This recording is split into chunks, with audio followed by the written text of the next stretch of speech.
नमस्कार, उदय India digital में स्वागत है आपका। मैं हूं अंशुमान आनंद और हम इस वक्त खड़े हैं दिल्ली द्वारका की यशोभूमि में, जहां पे बायो एनर्जी समिट चल रहा है। और हम इस वक्त पहुंचे हैं RED, एक कंपनी है री एनर्जी डायनामिक्स, जिसके कर्ता धर्ता 3 लोग हैं जो इस कंपनी को संभालते हैं। हम दर्शकों को बता दें कि बायोफ्यूल जो है वो भारत का भविष्य का ईंधन है, जिस पे बहुत काम चल रहा है। PM मोदी ने इसके बारे में प्रेरणा दी है और इस प्रेरणा के आधार पे ये रेड कंपनी तैयार हुई है। हमारे साथ मौजूद हैं कुशाग्र नंदन जी, जो कि चेयरमैन और MD हैं रेड कंपनी का। बहुत बहुत स्वागत है आपका सर। धन्यवाद सर। और हमारे साथ वरुण करत जी हैं, जो कि को-फाउंडर हैं और CEO हैं। बहुत बहुत स्वागत है आपका। Thank you so much sir. और हमारे साथ सुभाष कुमार जी हैं, जो कि एडवाइजरी बोर्ड में हैं, बहुत वरिष्ठ व्यक्ति हैं, ONGC के पूर्व चेयरमैन रह चुके हैं। आपका बहुत बहुत स्वागत है सर। थैंक यू, धन्यवाद। तो हम सबसे पहले शुरू करेंगे कुशाग्र नंदन जी से कि आपने इतनी कम उम्र में इतनी बड़ी संस्था खड़ी कर ली है। आपको कहाँ से प्रेरणा मिली इसकी? सबसे पहले ये बताइए। सर, प्रेरणा तो हमारा देश प्रगति कर रहा है और $4 ट्रिलियन इकोनॉमी हम होते जा रहे हैं और लक्ष्य अगले कुछ वर्षों में होपफुली विल गेट टू 40 से $45 ट्रिलियन इकोनॉमी। तो हमारा अगर देश प्रगति कर रहा है तो हमारा भी जिम्मेदारी बनती है कि हम प्रगति करें। और ये ऐसा सेक्टर है जो मेरे हृदय के काफ़ी करीब है, बिकॉज़ पहले मैंने सोलर की काफ़ी बड़ी कंपनी स्केल करी। अब लगता है ये टाइम आ गया है जब हम अपने सेकंड जनरेशन को, जो आने वाली पीढ़ी के लिए एनवायरमेंटल क्लीन दें। तो ये हमारे लिए और हमारे आदरणीय प्रधानमंत्री जी की तरफ से बताया गया कि पराली को और वेस्ट मैनेजमेंट को किस तरीके से हम लोग बायो CNG की तरीके से ट्रीट कर सकते हैं। तो policies are right at this time. हमारी कंट्री सही डायरेक्शन में जा रही है। तो हम लोगों को लगा कि हमारे को अपनी तरफ से भी कोई दायित्व बनता है जो हम लोग कुछ कंट्रीब्यूट कर पाएँ। और टेक्नोलॉजी तैयार है, हम लोग इम्प्लीमेंट कर रहे हैं, एक्सपीरियंस है हमारा अच्छा, सब लोग अच्छे, हमारे को अच्छा फीडबैक मिल रहा है। तो इस वजह से हम लोगों का भी स्केल अच्छा आता जा रहा है। Thank you. अब वरुण जी से जानना चाहेंगे कि कहाँ कहाँ आपका कारोबार फैला हुआ है और क्या क्या फ्यूचर प्लानिंग है आपकी? फ़िलहाल रेनर्जी डायनामिक्स जो है ये 4 सेक्टर में काम करता है। सबसे पहले जो है हम टेक्नोलॉजी प्लस EPC के लार्ज स्केल प्रोजेक्ट्स लगाते हैं, जहाँ पे हम रिलायंस के लिए प्लांट लगा रहे हैं। एक महाराष्ट्र में लगा रहे हैं, एक उत्तर प्रदेश में लगा रहे हैं और एक गुजरात में कर रहे हैं। इसके अलावा जो है हम एग्रीगेशन का भी काम करते हैं। जैसे एग्रीगेशन माने आपकी पराली या फिर के शुगर के इंट्रैश रहे, ये हम जमा करते हैं। ये हम अभी तक 9 स्टेट्स में हम काम कर चुके हैं। और हम एकमात्र ऐसी कंपनी है बायोफ्यूल्स में जिसके खुद के बुक्स के ऊपर हमारे पास सबसे ज़्यादा आज एग्रीगेशन मशीनरी है। इसके अलावा जो है सर, हम कुछ प्रोडक्ट्स भी मैन्युफैक्चर करते हैं, जैसे आप पीछे देख रहे होंगे। पहली बार देश में जो है हम पैडल एजिटेटर्स मैन्युफैक्चर कर रहे हैं इंडिया में। यही एजिटेटर अगर कोई इंपोर्ट करता है जर्मनी से तो उसकी कीमत होगी 40-50 लाख रुपए। टुडे हम ये लॉन्च कर रहे हैं इंडिया में at only for 15 lakh rupees for the first 100 agitators.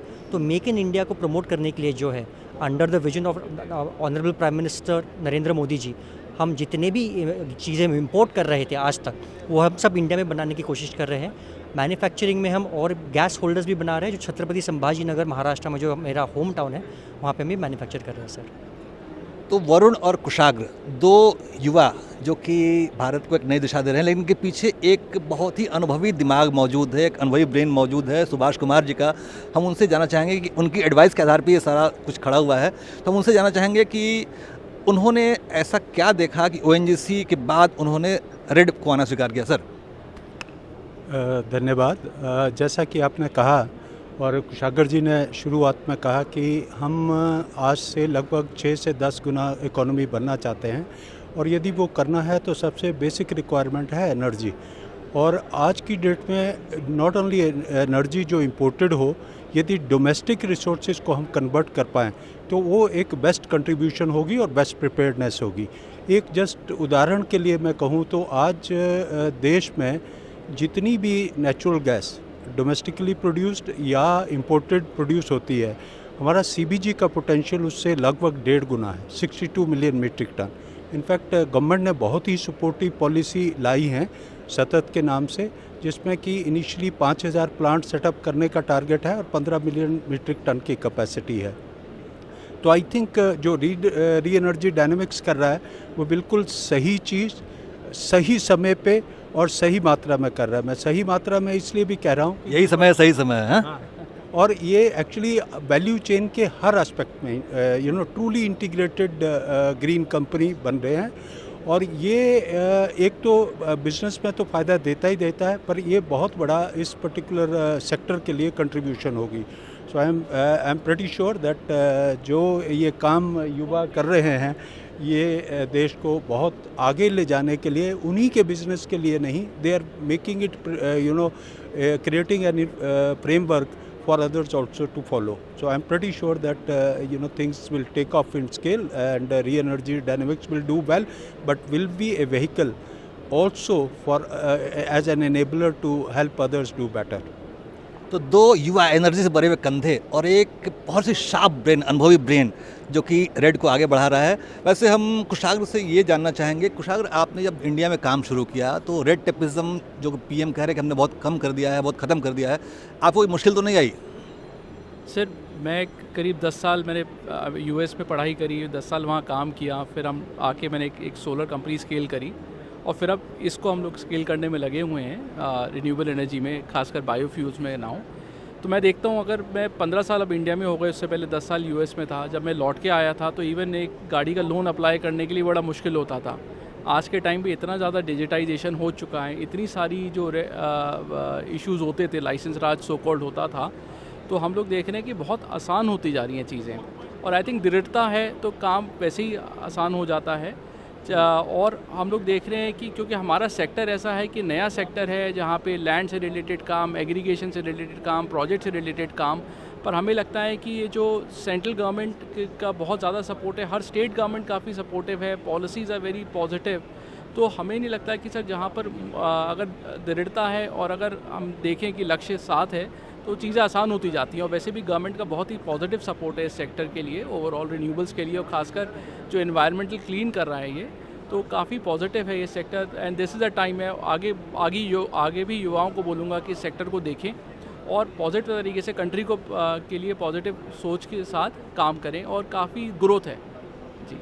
Varun, field में आप जाते हैं, फील्ड में आप होते हैं, फील्ड में आप काम करते हैं, आपको क्या आज से 10-11 साल पहले मुश्किलें आती थी? 10-11 साल बाद क्या क्या आपको आसानी आने लगी? कृपया फील्ड का अनुभव बताएं। उन्होंने आपको मतलब अपने अनुभव के बारे में बताया, आप फील्ड का अनुभव बताएं हमें। मैं आपको कुशाग्र के अनुभव में और एक चीज़ ऐड करूंगा सर। आज के टाइम पे ऐसा हो रहा है, जहाँ पे यूपी के एग्जांपल देता हूँ कि जहाँ पे ऑफिस से हमें कॉल आता है, यूपी नेडा के ऑफिस से कॉल आता है कि आपके प्रोजेक्ट में कुछ कहीं रुका है तो हमें बताइए, हम उसको आगे बढ़ाएंगे। तो ये हमने एक चेंज देखा है जहाँ पे officers themselves are taking ownership कि आपका प्लांट कहीं रुकना नहीं चाहिए। हमारे पास जब हम एग्रीगेशन का काम कर रहे थे, मैं लास्ट ईयर की बात बताता हूँ, हम जब पराली इकट्ठा कर रहे थे तो काफ़ी हमें ग्राउंड लेवल पे चैलेंजेस आ रहे थे। पहली बार हम यूपी में कर रहे थे, बट वहाँ पे कलेक्टर साहब रहे, डीएम साहब रहे या पुलिस रहे, जहाँ पे हमने बताया था कि वहाँ पे पराली ना जलाए, तो वो ग्राउंड पे आके हमें सपोर्ट कर रहे थे। तो ये बहुत पॉजिटिव स्टेप है जहाँ पे, क्योंकि पराली जलाने से ना सिर्फ वहाँ पे नुकसान होता है बट हेल्थ का भी बहुत बड़ा क्राइसिस होता है। तो ये सब हमने देखा है ओवर द लास्ट 10 ईयर्स। हमने देखा बिज़नेस करना बहुत आसान हुआ है इंडिया में, लोगों का एक पूरा माइंडसेट बन चुका है कि हमें देश को आगे बढ़ाना है। Overall not only in UP but other states as well, जैसे महाराष्ट्र हो गया, मध्य प्रदेश हो गया, हम देख रहे हैं बहुत पॉजिटिव इन्वायरमेंट है काम करने के लिए।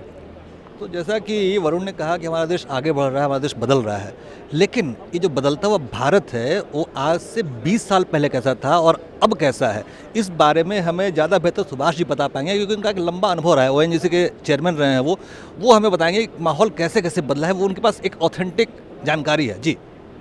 सो आई थिंक शुरू से ही देश ने बहुत अच्छी प्रोग्रेसिव पॉलिसीज़ अडॉप्ट की हैं, बट पिछले 2 और ढाई दशक रियली ट्रांसफॉर्मेटिव है।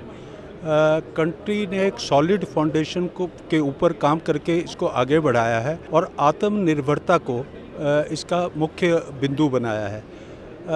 आज देश में सबसे बड़ी युवा पॉपुलेशन है। India is privileged to have maximum number of young people in the country, और यही समय है जब देश जो है इस पर्टिकुलर एसेट को कैपिटलाइज करके एक नई ट्रेजेक्ट्री, ग्रोथ ट्रेजेक्ट्री पे जा सकता है। और गवर्नमेंट की policies not only they are good but beyond that they are responsive, highly responsive. Suppose आप पॉलिसी लाए भी और उसमें कुछ त्रुटि दिख रही है इम्प्लीमेंटेशन लेवल पे, तो authorities are quite responsive and they take care to ensure that it is appropriately resolve. So I think माहौल अच्छा है। और सबसे बड़ी बात, हम सबसे बड़ी खपत मार्केट भी हैं। हम बहुत देशों में सबसे बड़ी प्रॉब्लम क्या है कि यदि आप बिज़नेस को बढ़ाएं तो उसको बेचें कहाँ।